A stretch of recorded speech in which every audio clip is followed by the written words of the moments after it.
Get ready for your daily dose of marketing strategies and tactics from entrepreneurs with the guile and experience to help you find success in any marketing capacity. You're listening to Marketing School with your instructors, Neil Patel and Eric Su.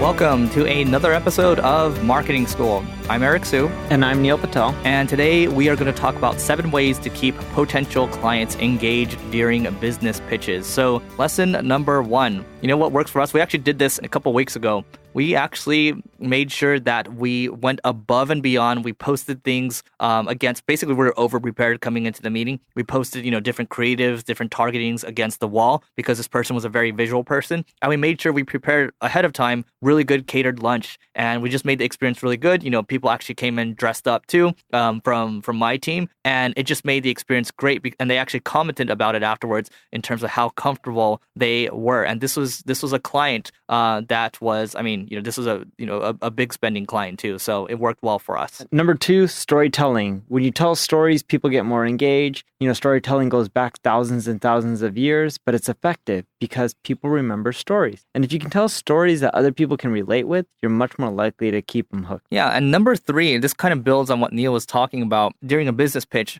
Instead of talking about yourself all the time, talk about the client, talk about what insights you can provide to the client and ask the right questions at the end of the day, because ultimately it's about the client. It's not about how great you are. I don't care about what clients you work with. Nobody cares about that, at least not me. Number 4, be honest. And what I mean by this is, it's funny. I was doing a business pitch and, people are asking like, oh, who have you worked with? And then I showed them some logos and examples. And I'm like, but you know what? All of these logos, they don't mean anything. I'm like, the reason being is over time when you're in business, you're going to get a lot of logos, businesses, and case studies. All that really matters is what can I do for you?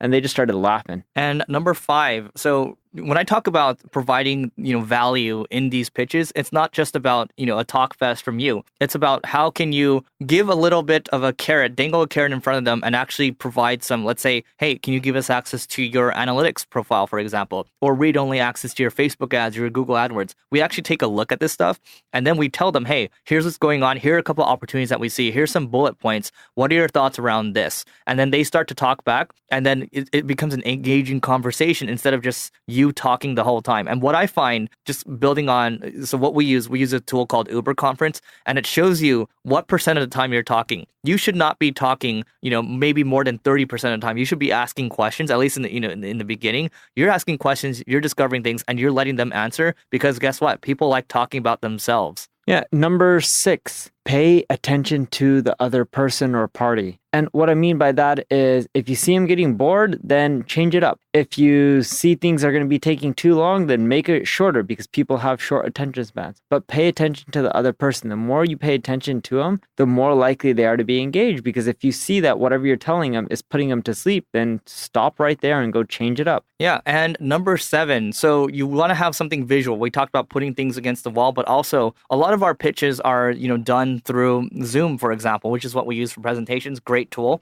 And with Zoom, we show them, okay, here it's basically a screencast on, hey, how are things going on your site? Here's what we're seeing so far. Here's what we're seeing that's working in our space.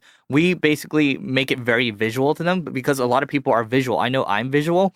And instead of just, talking on the phone about it, they can actually see what's going on, right? Ideally, it's easier for you to even get in person and to build that relationship so you're not just another number. Because I can tell you that when you're able to show up in person, that does increase conversion rates. But worst case scenario, you do a Zoom presentation, you're going to be able to close some, nice 5, 6, 7-figure deals. And before we go, we have a 90-day free trial of Crazy Egg to give away to you. That's worth up to $3,000. No credit card is required. And this is, again, available to each and every single one of you. So this should be a no-brainer. Check it out. Just go to singlegrain.com/giveaway, and we will see you on tomorrow's episode. This session of Marketing School has come to a close. Be sure to subscribe for more daily marketing strategies and tactics to help you find the success you've always dreamed of.